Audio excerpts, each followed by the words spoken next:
Mm. What's the green juice? A lemon ginger blast. Oh, It's lemon. it's it's doing wonders. Like, oh my God, I've been going so hard on just citrus, like oranges and mandarins and stuff like that. And this is so cucumber, a bunch of apples, Mm. a lot of ginger, a lot of turmeric, um, parsley, Okay. cilantro, and mint, and then a lemon, but a whole lemon, like with everything, a complete lemon. And I drank, this is now like the main thing, but I also had like a little leftover from the bottle, which was this big of a cup. And I just drank that cup, and through the whole live, my bowels are just just waiting. So I think tonight some 15-year-old peanuts are gonna come out. Oh, that's hilarious. You gotta try it. It's like it's so Mm. quick. It's immediately you feel like, oh, I actually have a bowel. I actually have stuff here that I wasn't Mm. even connecting with. You'll have to post the recipe. I'll type it in here, right? Oh, What up, Dave? Hey now, Dave, how are you doing? good. I don't know how to see the chat here. Oh, there it is. Okay. Now we're able to see it. I'll have to write it down.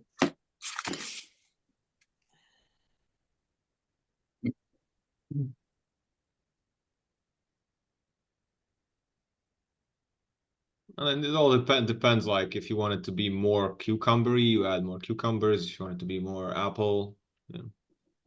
So, cilantro, mint, parsley, whole lemon, no discrimination, ginger, turmeric. Did I miss something? I think that's it. And then some people put in celery, but that's up to you. Mm.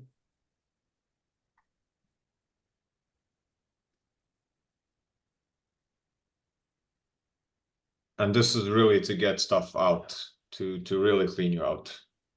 Mm. Do you feel it? So you said you feel it in your bowels. You don't feel it like in your stomach, like it's not No, like it just burn. goes straight through. It's just like evacuate.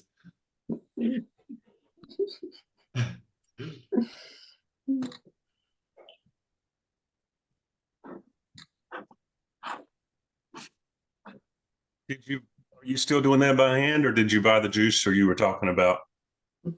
Oh, I bought like this big of a food processor. Okay. Okay. Because you can't get anything out of parsley by squeezing it. You get few drops. Hmm. But everything else I do like this. My hands are ridiculous the last few days. It's a workout. It's really a workout. You said Oh, I bet. you punched the bag, right? Yeah. So let's say this is the bag, and first I put it in like a big pot, and then I punch it out, and then you do this for in the morning. It was 1 hour of just this, or two of these of orange and mandarin. And Oh. then right before live, it was 45 minutes for this of squeezing. Mm. Wow. Yeah.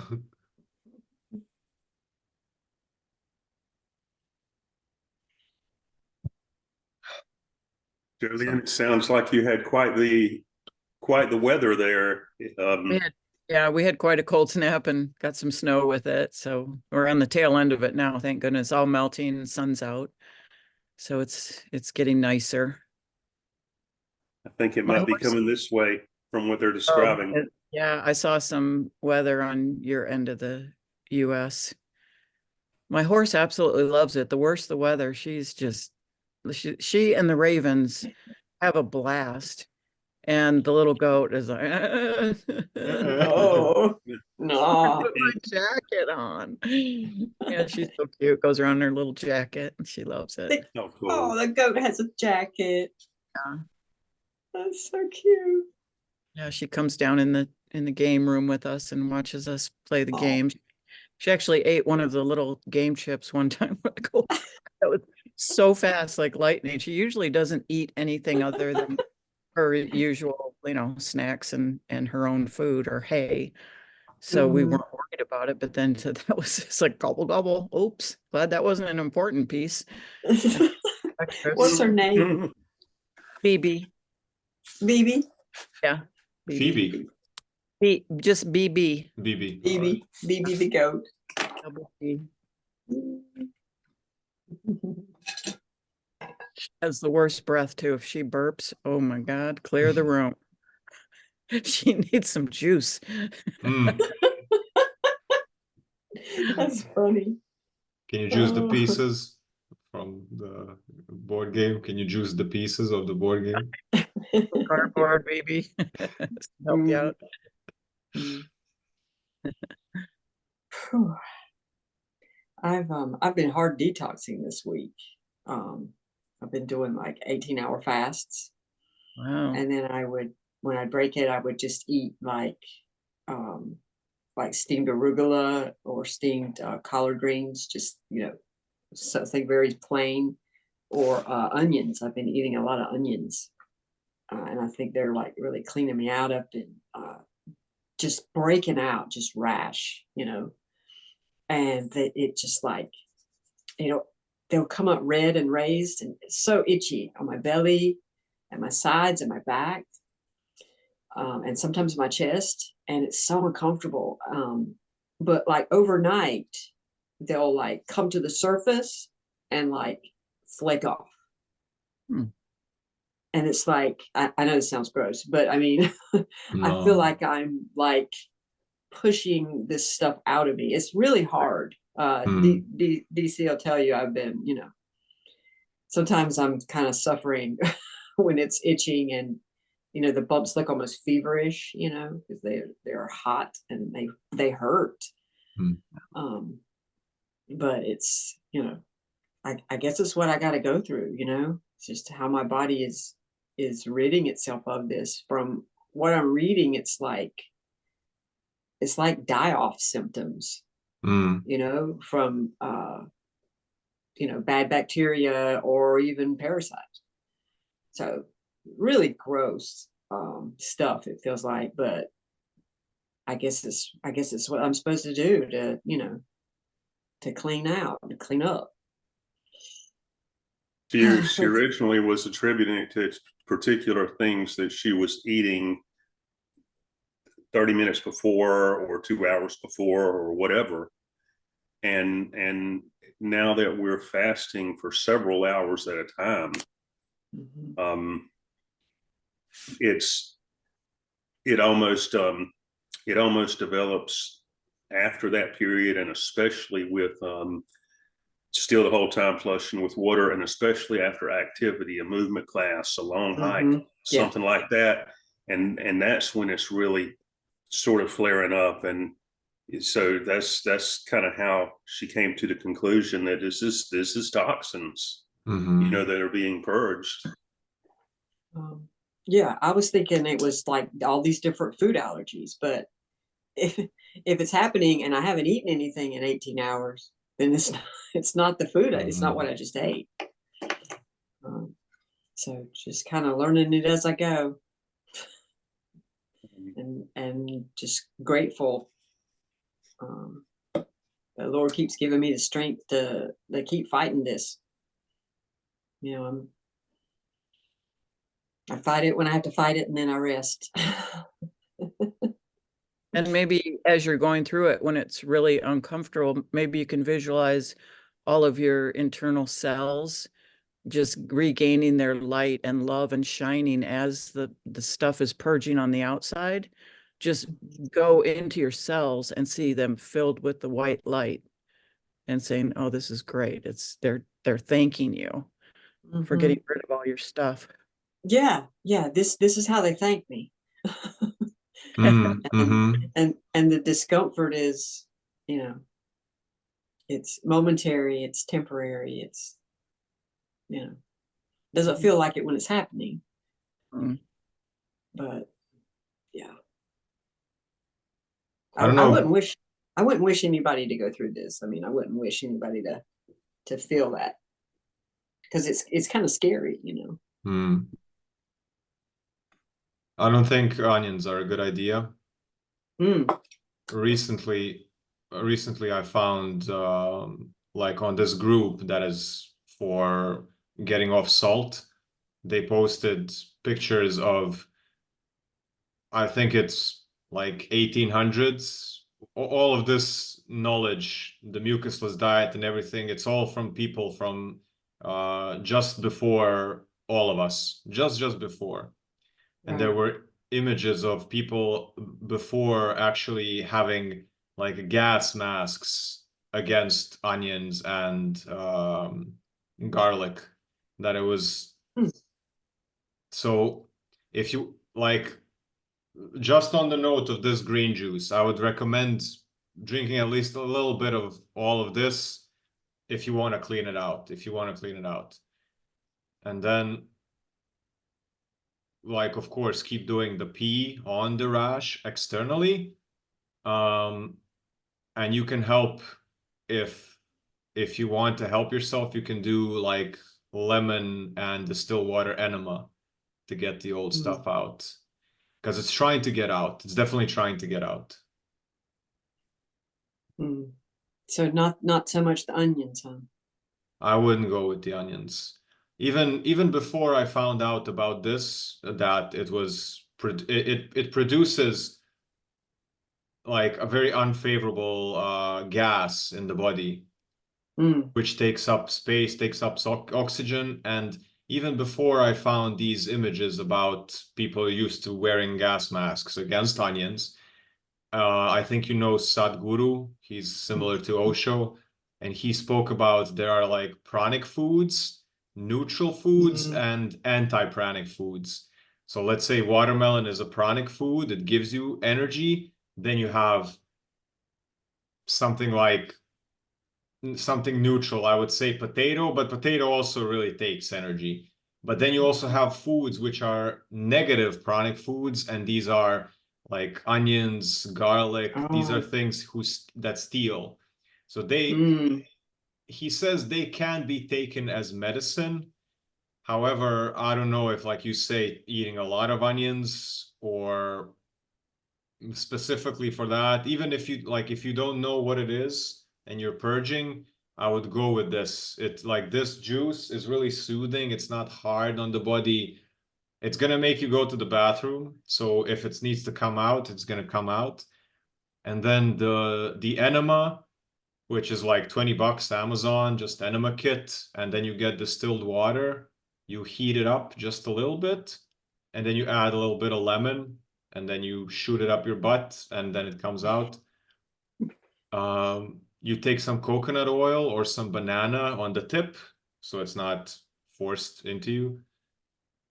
And that's like, if you wanna, because it's all about the bowels. Like all the talk, if you're doing, if you've changed your diet so much and you're fasting, what fasting does now, and with more liquids, if you're adding in liquids, you're loosening up. You're loosening up all the hard feces and stuck things from the colon, and now it's trying to get out. And because it might be too sudden or too hard, you need to help it somehow. That's why enemas are amazing. So at least it goes out cleanly through the proper channel, then through the skin. And then this juice helps with inflammation. It helps loosen things up more.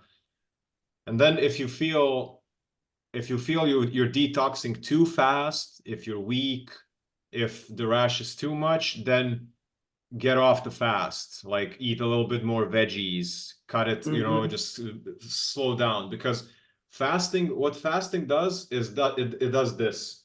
It squeezes everything. And then if you fast and fast and fast and fast and fast, it keeps on squeezing, but you need to release it out. So let's say you fast for a few days and then eat a little bit more steamed veggies, so they take all that toxins and they take it out. Otherwise, you're gonna have to sit and do like 5 hours of breath work to get it out through the breath, because 70% of all toxins gets out through the breath. So it's either skin, so that's why you're getting it out through the skin, or the bowels, which the lemon ginger blast is gonna help get it out through the bowels, and the enema is gonna help get it out through the bowels, or like through breathing. That's fascinating. 70% of toxins leave through the breath. Mm. That's Yeah, so that would make sense to give your skin a break from releasing it and release it more through the breath in the bowels, and kind of take the heat off of your skin. yeah. Don't torture yourself. Yeah, I'm not doing enough breath work. Thank you for bringing that home, because I'm not. I need to do like at least an hour in the morning and an hour at night, at least. And maybe that would give my skin a break. Yeah. We had to go out earlier and was late getting back. Sorry, we just missed the live. We could have used the breath work. Yeah, I'll make a point to do that this afternoon and this evening. And I want, because it's like my belly and my back, it's like they'll be like really hot at night. And maybe if I do the breath work a couple of times in the afternoon and evening, maybe it won't get so hot this evening. And that's basically that's the inflammation circulating in your colon that is trying to release. And I recommend breath work, but you got to keep in mind that it can only help so much. I really think that enemas would help you better to get it out, and you really use distilled water and like make it nice and warm, and then do some green juice like this. Like breath work is good. Yeah, definitely do breath work, but it's kind of like I feel it would be way more effort to sit down, and it's almost like exercising. There's a story that it's about I think it's a coyote in Australia, or some type of dog that, yeah, I think it's a coyote, and when they get bitten by a snake in the desert or whatever, they're gonna start running like crazy and doing this. And if they do it long enough and fast enough, they actually expel all of the toxins out and they survive. Wow. So that's also something that maybe if you're ever somewhere and get bitten by someone, you can actually sit down and hyperventilate like an idiot, and you might survive. I probably would anyway. I would be hyperventilating. Yeah, it'd be hard not to. Yeah. That would come So very maybe there's a purpose to that. Maybe that's in and of itself a reflexive healing effort. Wow, the fasting, even for short duration, is pretty incredible. We're noticing that we actually have more energy the less we eat, and we're going out and on hikes and things like that, and what used to be relatively shorter trips, we just go and go and go. We get back to the truck and we're like, wow, we've been out here 2 hours, or I mean, the time just flies by, and we're just completely, okay, where do you want to go now? I mean, Mm. it used to be a 30-minute walk, and because it was probably a 30-minute walk after a big meal, and I would be ready to sit down and eat again or something. So we're kind of surprising ourselves because we're like, wow, we hadn't taken this particular path or this trail before, and how you feeling? Oh, I'm fine. Let's go here and let's try this area. And so we're wandering and exploring some new paths, a little bit longer trails. Again, just by not eating. Totally counterintuitive to, well, just to how I was brought up. I mean, I was taught if I didn't eat, I was going to get sick. I would not be able to make it through the day if I didn't clean the plate. Yeah. Right. Here, have a second helping. Yeah. On top of insulting the cook.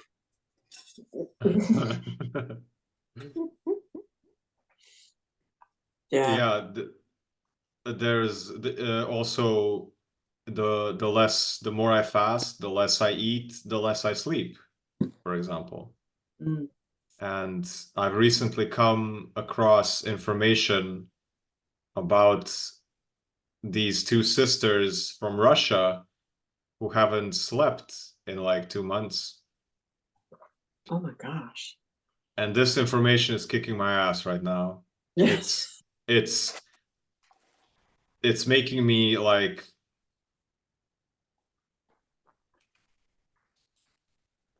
yeah, I don't know even that, like, okay, let's start with when you have all this energy from not digesting food, you don't have to, like, whenever you eat a big meal, you want to go to sleep. Yeah. Every single time that I'm juicing and fasting, I can go up to 2 a.m., 3 a.m. and I'm fine. I sleep for 3 to 4 hours. I wake up. I sleep on the floor, so I basically it's never fully down immersed. And then when I started researching and looking at this information from these people, basically what they're saying is that sleep is not something, it's something we've been taught. And I'm still, it's the same with me now as it was when people first told me, like, these foods are not healthy for you, or fasting actually gives you energy. It was something that I needed time to accept that it might be true. And I tried it, and I slept for 2 hours the night before last night. Last night I slept for a good 5, 6.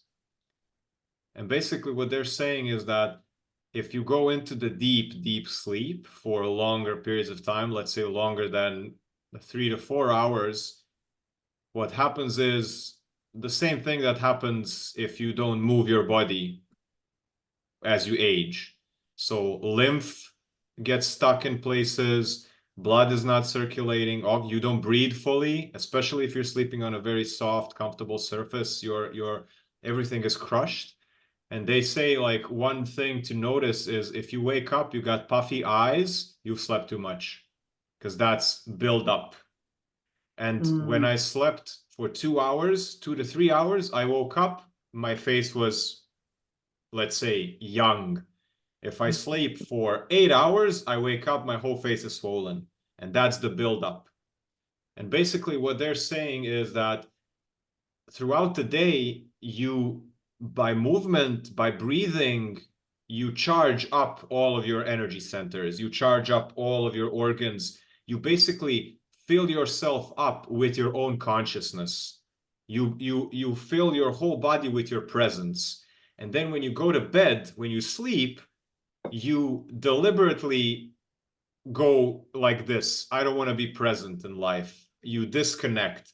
And I'm not saying like this thing with sleep, just like the thing with fasting, it takes a lot of time to adjust.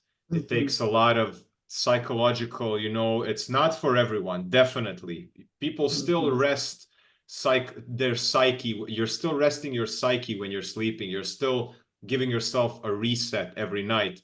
However, like, I'm not saying never sleep, because there are people who can do this. And personally, I've tried way less sleep for 2 days, and I can feel that I could do it. I feel that I could do it.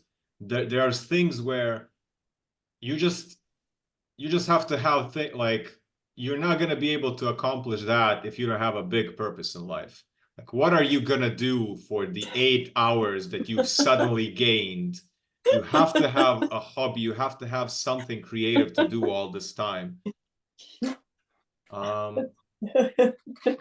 And they say, like, sit down. You don't, like, these people that are trying it out, they don't even sleep now and more in like really horizontal, vertical positions.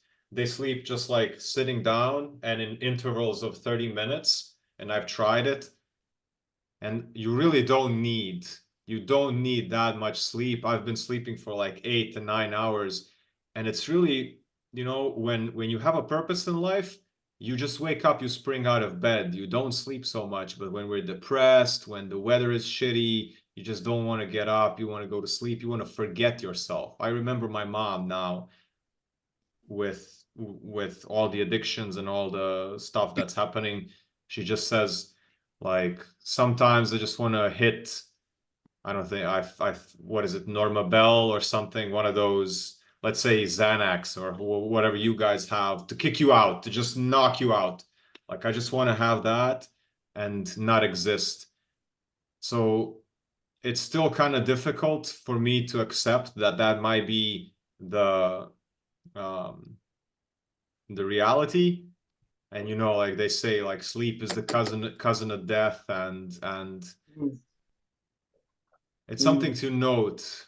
Like, I'm not gonna dive into not like sleep deprivating myself for days at a time. But Right. what I am experimenting with is not sleeping on the bed.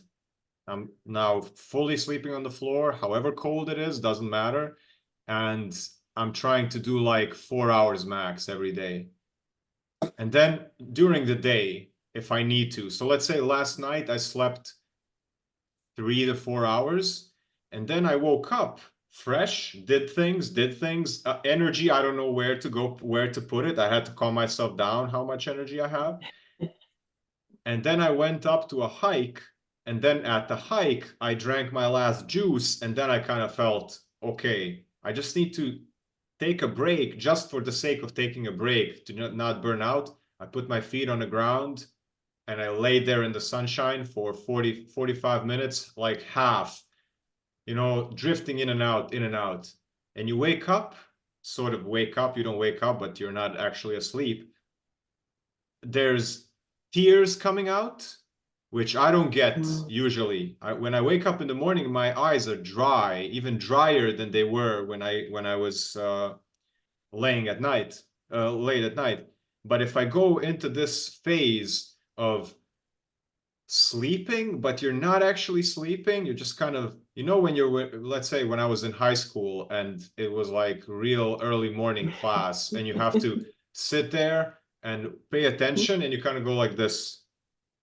So that's the state that I'm going for. And after a while, I just start yawning. I start yawning so much, and yawning is actually a release of energy. And my tears start coming out. And these 5 to 6 yawns is like I've slept for 6 hours. And I guess that's the thing that they're going for. So I don't know. I just want to put it out there because I feel that it could be something that, you know, we're also kind of taught, indoctrinated to be asleep, and it's really an awakening. I don't know. It feels too much, but at the same time, I feel the same way as when I felt when somebody told me, like, potato doesn't give you energy. What do you mean potato doesn't give me energy? I'm not going to accept this. I cannot accept that potato takes energy from me. And the same was with sleep, because like my parents, my dad, you know, oh, my bed, my favorite thing in the world. Yeah, it is if you don't have things to do in life, if you want to escape. So I just wanted to mention this to you guys because you're kind of like at the front line of whatever I find out. I just present it to you first, and it coincided with what you guys said about fasting. So I'm just gonna put a note down here and let you guys say whatever. It's kicking my ass, and at the same time, I feel there's so much potential here. Yeah, that's it. It makes a lot of sense to me because I think most people need this regular sleep at night because they're not at the level where they know how to refresh every second of every day and how to maintain that balance between this world, the other world with awareness. So you just live your day and then you got to refresh at night. And I think maybe you're to the point now where you can just do that flow and you don't need that crash at the end of the day. And then there's not such a extreme with that. You just know how to flow with that. Exactly. They say that what we need is rest, but we don't need sleep. So if we learn how to live in the resting mode, then we don't need sleep. Like if And I've heard that meditation is even more refreshing than sleep. So I was going to ask you, is your nodding off or zoning off in the vertical position, is that similar to meditation or is that something totally different? Yeah, very similar. Yeah, that Sadhguru also talks about that. He says if you meditate and you kind of get to the point where you could sort of maintain that state during the day, he said you won't need much sleep because you are already rested. You know that all day you are rested. You are building on your rest if you're in this, if you're there. And I definitely sleep less than I used to sleep, but I could definitely see how as I progress that could definitely be something that I could do because I sleep a lot less than I used to already. Sadhguru also. Go ahead. If I sleep beyond a certain number of hours, I will most certainly wake up feeling worse. And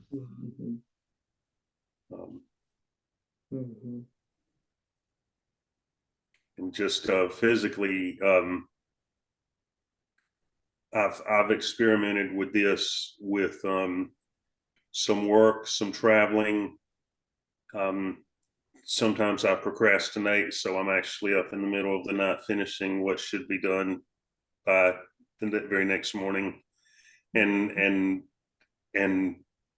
I've operated for, like if I was traveling for a week or something like that, I've operated on very little sleep and the short breaks like you were talking about, either just sitting up in the truck or in a chair and catching, the cat naps or whatever.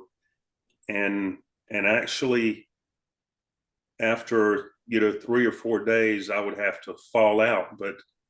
But the whole time that was going on though, I mean, for those 3 or 4 days, I mean, I had energy, I had sharpness, I was still going.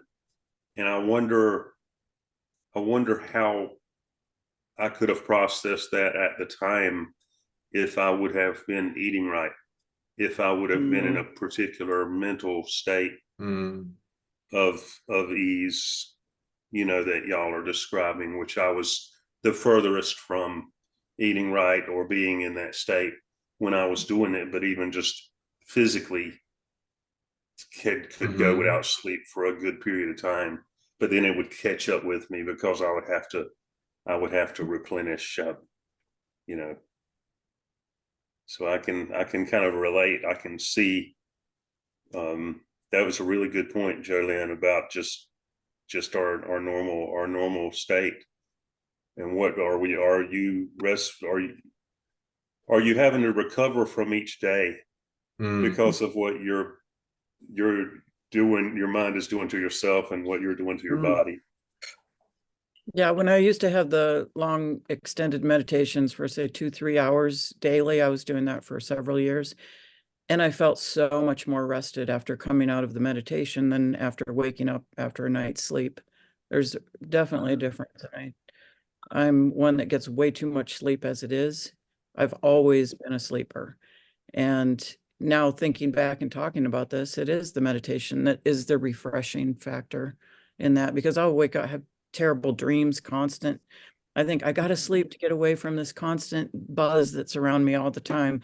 And then I'll go to sleep, and then the dreams and I can never escape it. So I try to sleep longer to get that. Okay, I'm awake in the morning, then I'll be like, I'll just go for 1 more hour and sleep. And then it gets worse. So it doesn't fix anything, but I need to start paying attention and making a new habit. Not sleeping as much and meditating more. Definitely going to be on my agenda. And to your point, Dennis, I've certainly used sleep to escape from, from depression or, that particular, the particular course of events that day.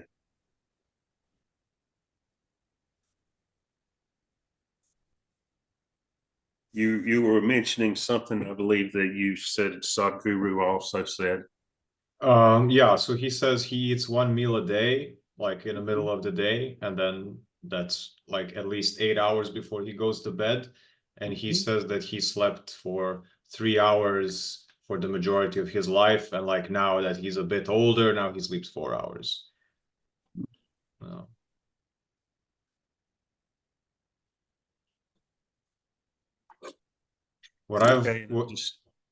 Kay and I had this conversation earlier today. I didn't have as restful a night because I ate too late yesterday and didn't have that time interval between eating and laying down.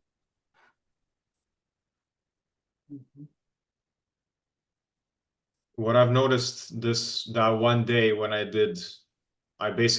think I did like 1.5 hour seated. And so what I noticed is up until the point where I went to bed, I did, I don't know, movement session in the morning. I was walking around all day, and then I did the live. And after the live, I fully came online, like everything was kind of there. And then after the live is when basically my entire body kind of feels loose in the day, and that's 7 p.m. at night every single night after a live.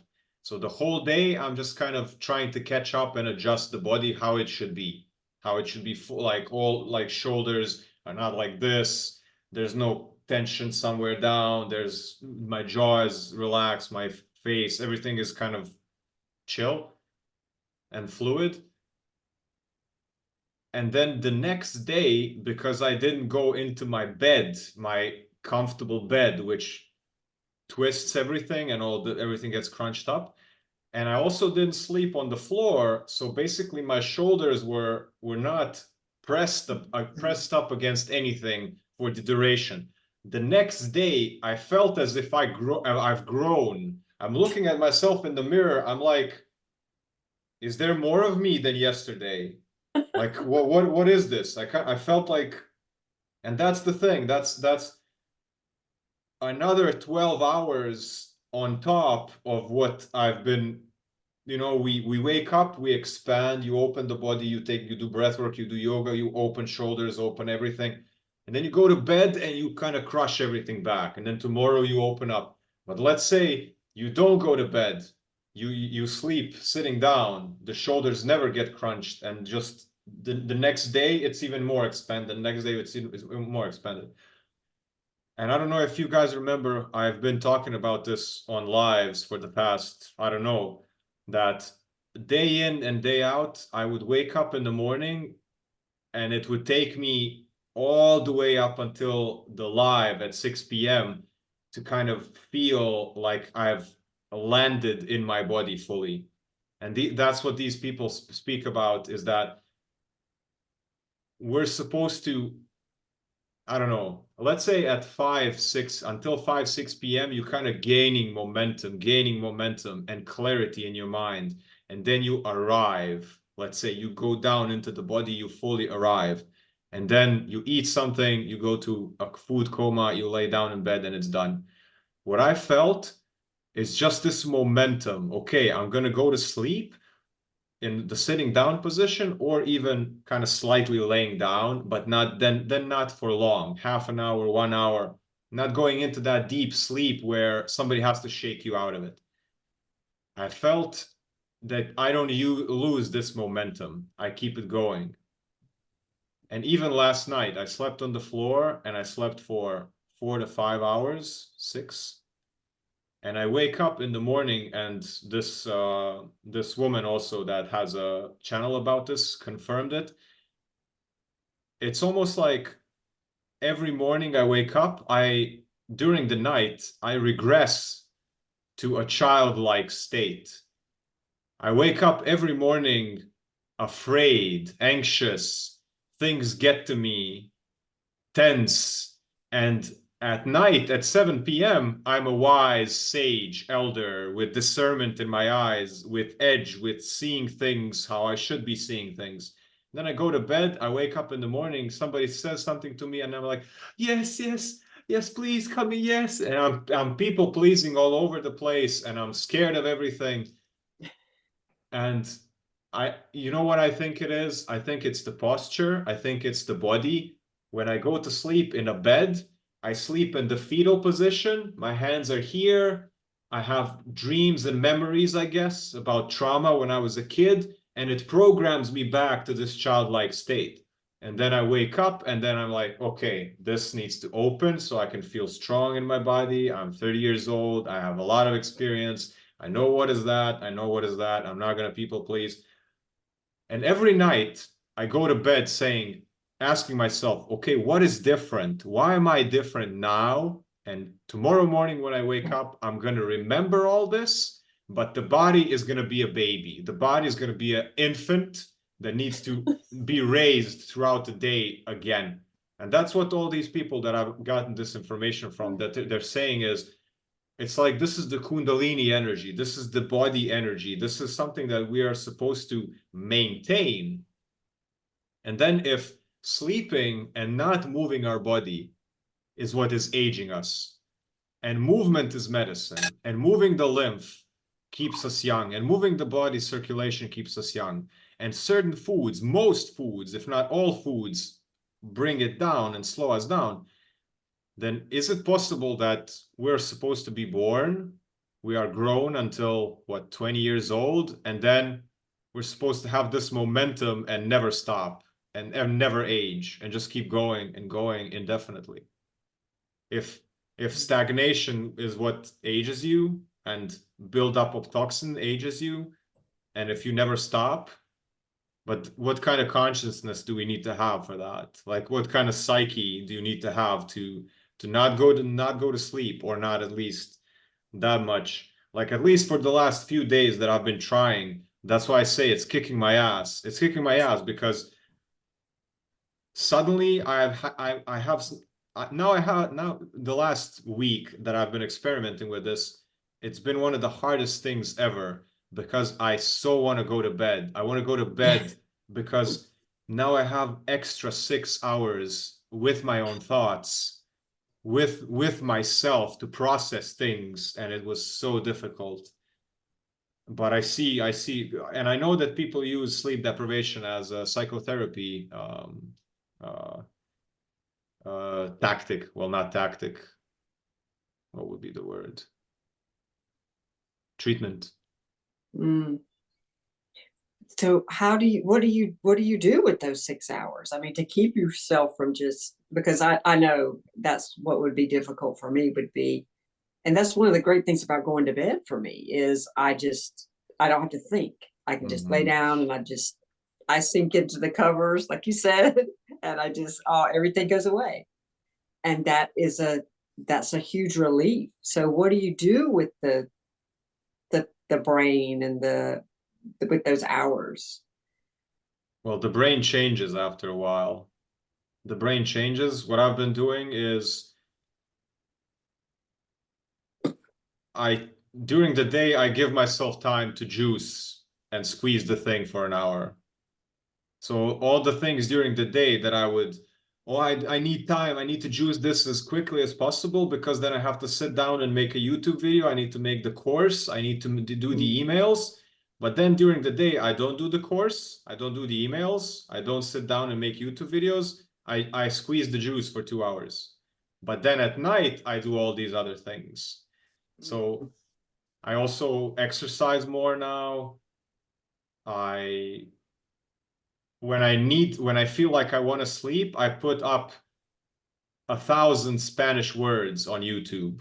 And I just sit there and I'm kind of like nodding off and I hear, you know, this is the word for this and pronunciation. And I just let it sink in. Or I put a show, an anime, or affirmations or whatever. So yeah, it's just, there's so much time. And the thing is that psychologically, it's, the thing is that time is different. Time is definitely different. There's no more, oh, I'm gonna do it tomorrow, because then it kind of blends all in. There's no tomorrow. It's kind of like, why wouldn't I do it now? Like, what is tomorrow gonna be different than me just pulling up the file and typing stuff now, or doing the video now? And that's also a mechanism that we use. Oh, I'm gonna do it tomorrow. But then you take so much time tomorrow to build up that momentum. Yeah. Yeah, I don't know. I'm still coping with this. I'm still experimenting. I'm not gonna go head first into such extremes as immediately, but definitely the first thing that I'm doing is 5 hours capping it. No more, no, like I used to now, especially fasting, you know, fasting difficult, at least I'm gonna sleep. No, I'm not gonna do, I'm not like, I'm gonna cap it at 5 hours, whatever I'm doing, and I'm gonna cap no more bed. That's at least what I'm gonna do, and see what happens. That's reasonable. If you force anything too much, then you're just going to burn out anyway and give it up. It won't be lasting.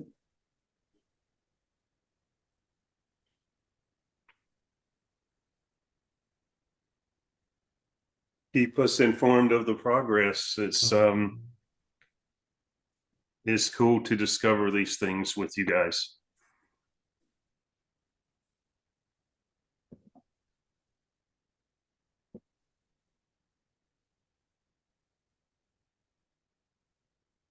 Because we're just now, I think Kay and I are just now in some of those discoveries and affirming some of those things through our own experiences with regard to food and fasting and that sort of thing. But definitely my body tells me less sleep is better. Again, I've always you know, been optimal with maybe six and a half hours, and I'll set an alarm sometimes even if I don't have to be up. And most of the time when I which is another thing, when I don't eat too late, when I have a consistent time that I lay down in the evening, and I don't you know, I wind down appropriately and kind of don't drink coffee late and stuff like that. Then I'll wake up at the same time every morning anyway with no alarm clock or anything. I just, you know, but when some of those evening habits vary, then my wake up time gets goofed up and I'll, you know, I'll inadvertently sleep another 30 minutes or an hour or something longer than I'd intended to. And it has now I have to wake up in the morning and recover from being asleep instead of being energized from rest. You talked about the like puffy eyes and like puffy face. And I thought that was just normal, that everybody got a puffy. That was just because everybody was. I mean, I remember going to school And I used to think it was funny because everybody would come to school with a different face than they would have later after lunch, you know, like when we go out for recess or something. And I used to just, I really like people's faces. That's just something that I like to notice. And everyone's face looked different in the mornings. And as a child, I used to just find that fascinating. And now I know why. Is we were, you know, as kids, well, they say kids need 10 hours of sleep because they're growing. You know, so kids would get put to bed, you know, over here, kids get put to bed at like 8 o'clock at night. You know, and then you get woken up at like 7. So that's, I guess even for kids, they don't necessarily need that much sleep if we all wake up puffy, or the diets, you know, kids, you know, Jolene, I know you can testify to this as well. You go to any restaurant, what is the worst food on the menu? It's the kid menu. Oh, for sure. Yeah. It's the worst food on any menu is the kid menu. Hot dog and grilled cheese. Hot dogs, chicken nuggets, cheeseburgers, fries, tater tots, you know, just the worst pizza, and just the worst of the worst is the kid menu. Yeah. I never thought about that. That's true. DC and I were talking about this week, just in looking through the paper, which I don't read the paper very much anymore because it just gets me so upset, but just legislation regarding school menus and how it's changing and the funding and stuff. And it's just so bad what kids are fed in school and how the regulations have changed and how the definition of allergens have changed how the schools handle liability. So they don't even cook stuff in the cafeterias anymore. They contract it out for like Domino's, you know, pizza or something, so that they don't have to have liability for the big 9 allergens that kids are allergic to now. It's very convoluted, and it's so much garbage, and it makes me so angry what they're feeding kids and how nobody takes responsibility for what is going in these little kids' bodies. And this is there every day. And here in the South, there's a lot of poverty. So a lot of times that's might be pretty much the only meal that some of those kids will get a day. But that's really something that's got to change. I feel really strong. Yeah, me too. And I don't think it's negligent. I think it's intentional on the part of grooming the children to grow up to be slaves to that kind of food and sloggy mentality to keep everybody in line. But hopefully things are changing. Well, we're trained well to be consumers and workers in this society. That's for sure. We're cultivated, you know, the word, when you go into etymology, like the word culture, the culture is your gut. What kind of culture do you have inside of you? And that's basically what's being done with the kids, where they are cultivating these parasites within them, so it's carried. I mean, we all have it or had it, or, you know. And recently I saw like people raising kids who never in their life had any little bit of processed sugar or any sugar, or the sweetest thing they ever tried is fruits. So those children are going to grow up to be humans who never crave these things because they never had it. And imagine that mindset. Completely opposite of the consumers, like you said, Dave. Which means they won't be controlled by it, by, you know, all the sugar coffee drinks that are all colorful and with foam and, you know, 2 straws. I mean, they're not controlled by that. I see so many kids walking around and they're just sucking on these nasty drinks. Mm-hmm. And it just, oh. And It's like, vapes now. oh, and the vapes. Oh, that's just tragic, actually. But yeah, I mean, children are the only free spirits on the earth anymore, pretty much. And it's like, oh, we got to break that just as early as possible. It seems to be the mentality. The de-evolution it's quite successful right now. Mm-hmm.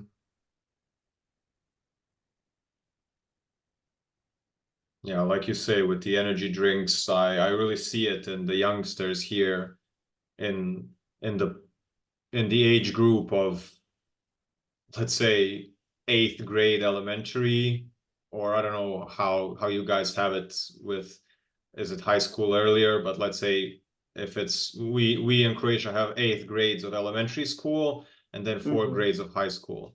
So let's say that transition from, I'd say that's 15 years old. Okay, 14, 15. And it's really become a stereotype where it's, they're riding the electric scooter, so nobody even rides bikes anymore or walk. They just ride around the electric scooter.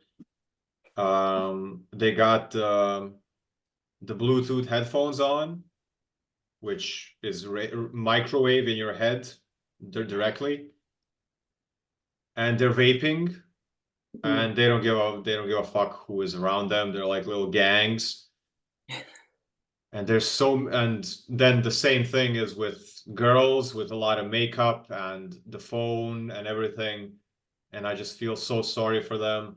And that vape is accessible. They can use it anywhere because it's not actual cigarette smoke, but it's actually worse. It's plastic and nickel and all chemicals and flavorings, and soon they're gonna have that for the little kids without nicotine or whatever, and then and energy drinks, and everyone just has all of that. And I'm just thinking, like, when does that start? That starts when your child, for the first time ever, starts acting up or being unreasonable, and you put a tablet in front of them, you give them a phone, you give them some sugar, pacify the kid, and you basically ruin you ruin the human. You ruin their emotional system, their hormones, you get them addicted. And it was your fault in the first place, because children, all that they do, they complain because they feel the energy field of the parent. So whenever children are crying, they're actually going, hey guys, relax, or can we tone it down a bit? I wanna live here, you know. So children are the wisest, like you say. They're the free spirits. And if children are crying, of course, yeah, maybe I need my diaper changed, I need to eat something. But to a lot of extent, it's kind of like, hey guys, you need to do some shadow work. I never had kids, but my pets always reflected that back to me. Absolutely immediate.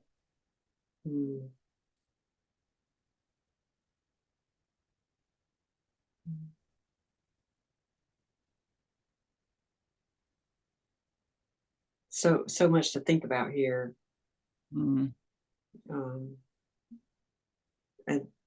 it's a lot that could be very heavy, but I think that by just talking about it, we're raising, you know, the awareness or the level or something. I mean, I know that my energy and where I keep it, it affects a lot of other things. And then collectively, when we do it, it's like magnified so many more times, more than each of us, and even more than each of us together. In this life and the next. Yeah. The energies of our thoughts and feelings and intentions. and feel it. And even like we were just saying about the children and pets, I mean, that's your energy being reflected out there. And we were watching a YouTube show the other day about abandoned properties, these huge mansions and castles that someone died or couldn't afford it. The bank took it back and they didn't do anything with it, didn't resell it. So it's just sitting there, all the old furniture, all of their old energies. And the guy would walk from room to room showing what the different, here's the bedroom, here's this. And the other one we watched, he got to the guy's office where he conducted all of his business. I was like, that's where that guy lived. You can still feel him in there. You can almost see, taste, and touch the energy of that man that owned that property, because everything else seems so vacant and just staged. And his office was where he actually lived. And it was weird when you're in tune with that stuff, you can really see it and feel it. So yeah, you carry on. The guy's dead. And here I could feel his energy. Don't even know where this property was, but here I'm feeling his energy. So it's really kind of stamps the whole, humanity. It's very interesting. But just in the office. Yeah, that was the only place that I could really feel that it was. I was like, that guy must have really spent a lot of time in there and enjoyed it. It felt good. Everything else felt cold and stale. He had a castle, but we never like enjoyed it, like played and like entertained others, or just felt did it. his So, like he just worked. He had a castle, but only used one room in the castle. And that gives me insight to how we live our lives. We have our whole body, but we mostly use one part of it for our whole lives and do not embody everything. We don't fill the entire body with our presence to use every room or every center from human design perspective. Or like I just 3 days ago, I started training my legs for the first time in my life. And I'm like, why did it take me 30 years to start? And now I just want to do it like 6 times a day because I want to go back to skateboarding. I want to jump from building to building. I want to do all the physical things I've never done. I want to sprint and stuff. And I was just kind of always, it's gonna come. No, it's not gonna come if I don't train it. So yeah, that's just a side thing. After your live, when you were talking about sprinting, I ended up dreaming about sprinting. And I was with a group and I was telling them, no, you don't lean down, you just stay up. And I was telling them, but we were sprinting. For some reason, we were in an office building. And then as the morning came and people started coming to work, it was harder to sprint down the halls. And then I woke up. It was maybe one of those days I should have woke up earlier or something. It's one of those strange dreams, but that sprinting stuck with me. But yeah, Kay, to your point a while ago, just our positive energy toward this thought process and collectively, recognizing where some things are may lend itself to some positive energies that change some things or some people. You have to think what we're discovering about fasting, or that's what you were describing about sleeping and things that you would have never believed last month, last year, or a decade ago, or whatever. There are some people in that exact same spot right now that is saying, man, a sausage biscuit is the healthiest thing you could eat, man. That's, I grew up on those. Or I need to listen to every single thing that the doctor says. You need to, this is the healthcare professional. And I mean, that's absolutely what they believe in the world they're living in right now. And so many times I've been, so many times, I guess the easiest way to summarize it is I've had my truths that were absolute. at that point in time to me. So to be growing into a little bit different space, you know, with you guys is awesome, and we're still each at all different places, but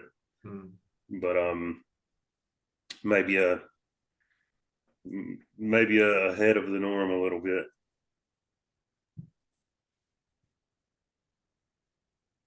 And there's definitely people who don't sleep at all and they can meditate, and they're some ways in front of us, and it's how it has to be. And I was the same with the absolutes, and then my absolutes get crushed, and I learned over a long period of time that it's not my worth. I'm not more or less worthy if I'm in possession of a truth that someone else isn't, or if I'm certain about things or I'm not certain about things. This is all also just the illusion, and it doesn't matter. Like if we're not meant to live 100, but maybe 500, then why does it matter if I started fasting when I was 30 and you guys started fasting when you were 50? If we can live to 500, then suddenly this like doesn't matter. Yeah, I mean, yes, I certainly mean ahead in the sense of it, just a few steps down our own journey in that sense.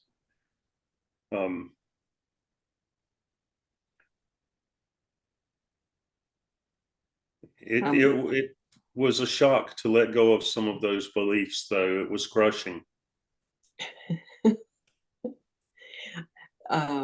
DC made a comment earlier today that how grateful we are to have learned what we've learned as of now, while we're so young, that we've learned this so young. Yeah.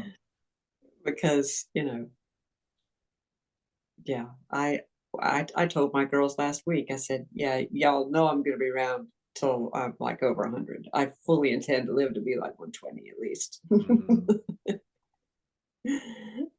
They were cracking up. They were like, yeah, we know you're not going anywhere, Mom.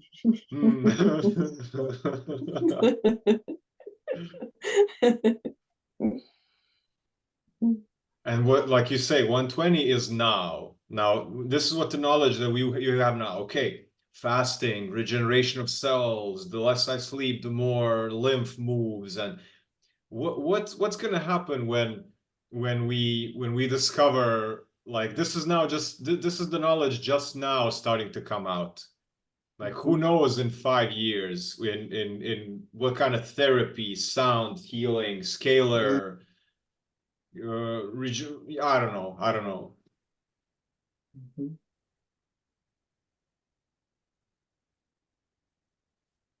Yeah, that's the point. You don't have a clue. The next revolution. That's so beautiful. It's so beautiful not to know. It's so open.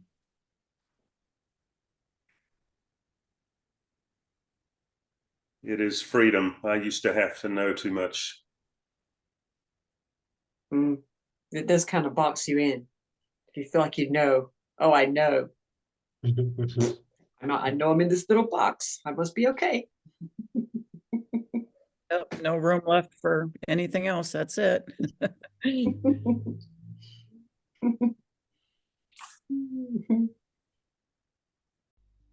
Peace, health, and abundance. Welcome to the channel. Subscribe, like, leave a comment below, ask a question, or share your story. Check out my audio courses: Human Design Basics, Intermediate and Advanced, Human Design Projector Masterclass, and Elemental Balancing course. You can listen to the first lesson of each course for free. Once purchased, stream as much as you like and learn at your own pace. Check out the testimonials from happy students. Join the League of Wanderers community.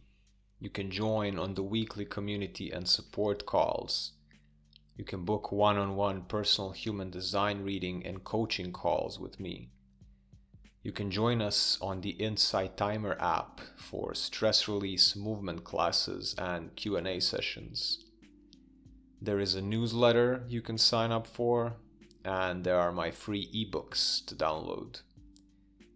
My merch web shop is available if you would like to get my original artwork and designs printed on a variety of high-quality products. You can also contact me for commissions and graphic design work. Last but not least, you can follow me on Instagram.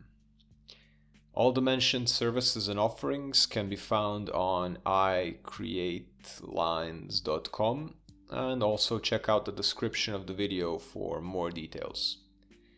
If you have any questions of any kind, if you would like to collaborate, if you want to come on a podcast, or you have suggestions and feedback, don't hesitate to contact me. I wish everyone peace, health, and abundance.